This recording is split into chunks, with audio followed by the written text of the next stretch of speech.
which was published February 1896 to immediate acclaim and controversy. The book argued that the Jewish people should leave Europe for Palestine, their historic homeland. The Jews possessed a nationality, all they were missing was a nation and a state of their own. 33. Only through a Jewish state could they avoid antisemitism, express their culture freely and practice their religion without hindrance. 33. Herzl's ideas spread rapidly throughout the Jewish world and attracted international attention. 34.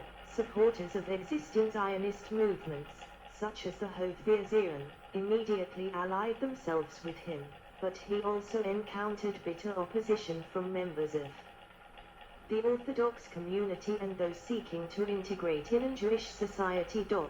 35. His notorious article Morscher, published just after the First Zionist Congress, depicted Jews who oppose Zionism as constituting a despicable type of Jew and has often been described as anti-Semitic. 36, 37, 38. Vision of a Jewish homeland. In Der Judenstate he writes, the Jewish question persists wherever Jews live in appreciable numbers. Wherever it does not exist, it is brought in together with Jewish immigrants. We are naturally drawn into those places where we are not persecuted, and our appearance there gives rise to persecution. This is case, and will inevitably be so, everywhere, even in highly civilized countries. See, for instance, France, so long as the Jewish question is not solved on the political level. 39. The book concludes, therefore I believe that a wondrous generation of Jews will spring into existence. The Maccabeans will rise again. Let me repeat once more my opening words. The Jews who wish for a state will have it. We shall live at last as free men on our own soil, and die peacefully in Herzl on board a vessel reaching the shores of Palestine, 1898. Our own homes. The world will be freed by our liberty, enriched by our wealth, magnified by our greatness. And whatever we attempt there to accomplish for our own welfare, will react powerfully and beneficially for the good of humanity. 40. Diplomatic liaison with the Ottomans. Theodor Herzl, Center, with a Zionist delegation in Jerusalem, 1898. From right to left, Joseph Sidina, Moses T. Schneider, Theodor Herzl, David Wolfson, Max Bodenheimer. Herzl began to energetically promote his ideas, continually attracting supporters, Jewish and non-Jewish. According to Norman Rose, Herzl mapped out for himself the role of martyr, as the Parnell of the Jews. 41. Herzl saw an opportunity in the mid-1890s anti-Armenian Hamidian massacres which severely tarnished the public image of the Sultan in Europe. He proposed that in exchange for Jewish settlement in Palestine, the Zionist movement could work to improve Abdul Hamid II's reputation and shore up the empire's finances. Bernard Lazaria harshly criticized this position, arguing that Herzl and other delegates of the Zionist Congress have sent their blessing to the worst of murderers. 42. On the 10th of March, 1896, Herzl was visited by Reverend William Heckler, the Anglican minister to the British Embassy in Vienna. Heckler had read Herzl's Der Judenstate, and the meeting became central to the eventual legitimization of Herzl and Zionism. 43. Herzl later wrote in his diary, next we came to the heart of the business. I said to him, Theodor Herzl, to Reverend William Heckler, I must put myself into direct and publicly known relations with our responsible or non-responsible ruler, that is, with a minister of state or a prince. Then the Jews will believe in me and follow me. The most suitable personage would be the German Kaiser.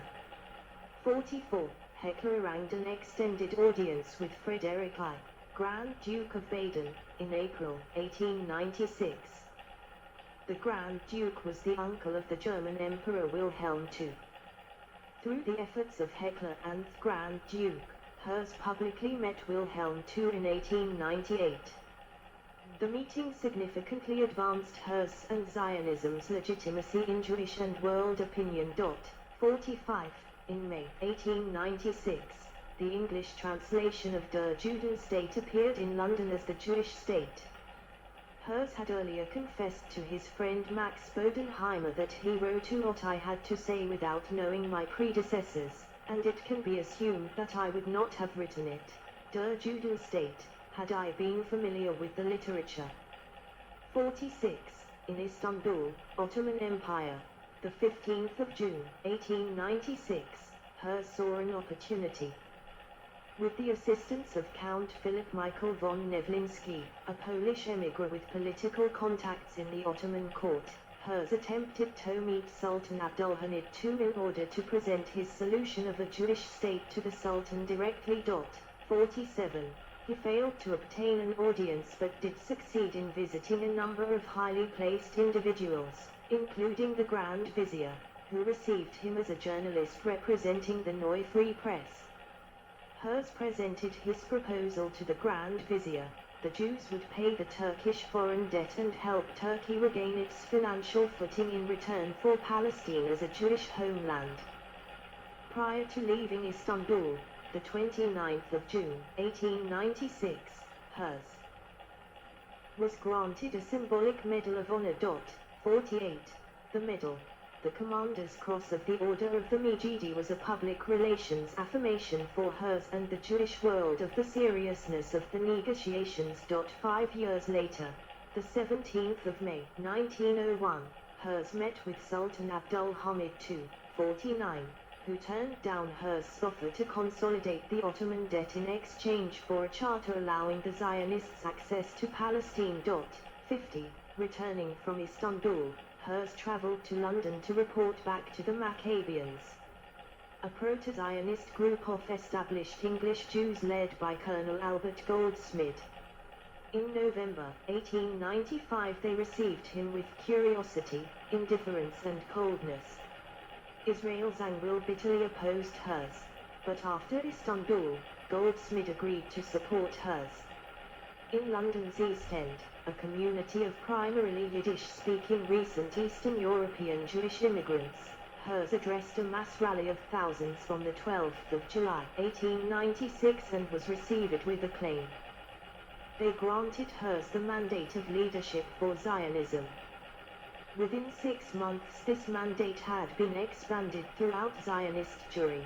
The Zionist movement grew rapidly. World Jewish Congress. Theodor Herzl at the Second Zionist Congress in Basel, 1898 and 1897, at considerable personal expense, he founded the Zionist newspaper Die Welt in Vienna, Austria-Hungary, and planned the first Zionist Congress in Basel, Switzerland. He was elected president of the Congress, a position he held until his death in 1904, and in 1898 he began a series of diplomatic initiatives to build support for a Jewish country.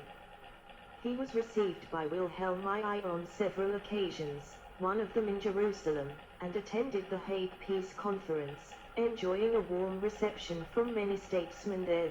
His work on auto-emancipation was prefigured by a similar conclusion drawn by Marx's friend Moses Hess, in Rome and Jerusalem, 1862. Leon Pinsker had never yet read it, but was aware of the distant and far-off Hibat Zion. Herzl's philosophical instruction highlighted the weakness and vulnerabilities. To Herzl, each dictator or leader had a nationalistic identity, even down to the Irish from Wolfe Tone onwards. He was drawn to the mawkishness of Judaism rendered distinctively as German, but remained convinced that Germany was the center, Hauptsitz, of antisemitism rather than France. In a much quoted aside he noted, "If there is one thing I should like to be, it is a member of old Prussian nobility." 51. Herzl appealed to the nobility of Jewish England, the Rothschilds, Sir Samuel Montagu, later cabinet minister, to the chief rabbis of France and Vienna. The German financier Maurice de Hirsch-Hohard created the Jewish Colonization Association in 1891 to encourage mass emigration of Russian Jews to North and South America. and would later be repurposed as the Palestine Jewish Colonization Association in 1924, and especially French philanthropist and art collector Edmond James de Rothschild, who was already independently funding the establishment of Jewish colonies in Ottoman Palestine, and to whom Herzl wrote a 65-page long pitch in 1895. 52. He fared best with Israel Zangwill and Max Nordau. They were both well-known writers for men of letters imagination that engenders understanding. The correspondence to Hirsch, who had died in 1896, led nowhere. Baron Albert Rothschild had little to do with the Jews. 53. Herzl was disliked by the bankers, Finanzjuden, and detested them. Herzl was defiant of their social authority. He also shared Pinsker's pessimistic opinion that the Jews had no future in Europe, that they were too anti-Semitic to tolerate because each country in Europe had tried anti-Semitic assimilation. In Berlin they said Juden rose in a well-worn phrase. Herzl therefore advocated a mass exodus from Europe to the Juden state. Pinsker's manifesto was a cry for help, a warning to others, a call for attention to their plight. Herzl's vision was less about mental states of Jewry, and more about delivering prescriptive answers about land. The idea that I have developed is a very old one. It is the restoration of the Jewish state. 54 was a follow-up of Pinsker's early weaker version von seinen Stammesgenesen von einem Narsischen Juden. 55 Zionism and the Holy Land. Herzl's last photograph, 1904. Herzl visited Jerusalem for the first time in October 1898. 56. He deliberately coordinated his visit with that of Wilhelm II to secure what he thought had been prearranged with the aid of Reverend William Heckler, public world power recognition of himself and Zionism. 57. Herzl and Wilhelm II first met publicly on 29 October at Mikva, Israel, near present-day Holland, Israel. It was a brief but historic meeting. 43. He had a second formal public audience with Emperor at the latter's tent camp on Street of the Prophets in Jerusalem on the 2nd of November 1898. 45, 58, 59. The English Zionist Federation, the local branch of the World Zionist Organization, was founded in 1899, that Herzl had established in Austria in 1897. 60. In 1902-03, Herzl was invited to give evidence before the British Royal Commission on Alien Immigration. His appearance brought him into close contact with members of the British government, particularly with Colonial Secretary Joseph Chamberlain, through whom he negotiated with the Egyptian government for a charter for settlement of the Jews in El-Arish in the Sinai Peninsula adjoining southern Palestine. The project was blocked as impractical by Lord Cromer, the Consul General in Egypt. In 1903, Herzl attempted to obtain support for the Jewish homeland from Pope Pius X, an idea broached at 6th Zionist Congress. Palestine could offer a safe refuge for those fleeing persecution in Russia. 61. Cardinal Raphael Merry del Val ordained that the Church's policy was explained non possumus on such matters, decreeing that as long as the Jews denied the divinity of Christ, the Catholics could not make a declaration in their favor. 62. In 1903, following Kishinev pogrom, Herzl visited St. Petersburg and was received by Sergei Witt, then finance minister, and Vyacheslav Pliv, minister of the interior, the latter placing on record the attitude of his government toward the Zionist movement. On that occasion Herzl submitted proposals for the amelioration of the Jewish position in Russia. At the same time Joseph Chamberlain floated the idea of a Jewish colony in what is now Kenya. The plan became known as the Uganda Project, and Herzl presented it to the 6th Zionist Congress, Basel, August 1903, where a majority, 295:178, 98 abstentions, agreed to investigating this offer. The proposal faced strong opposition, particularly from the Russian delegation who stormed out of the meeting. 63. In 1905 the 70th Zionist Congress, after investigations, decided to decline the British offer and firmly committed itself to Jewish homeland in Palestine.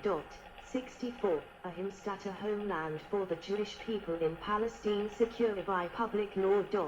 65. Death and burial. Herzl did not live to see the rejection of the Uganda plan. At 5 p.m. the 3rd of July,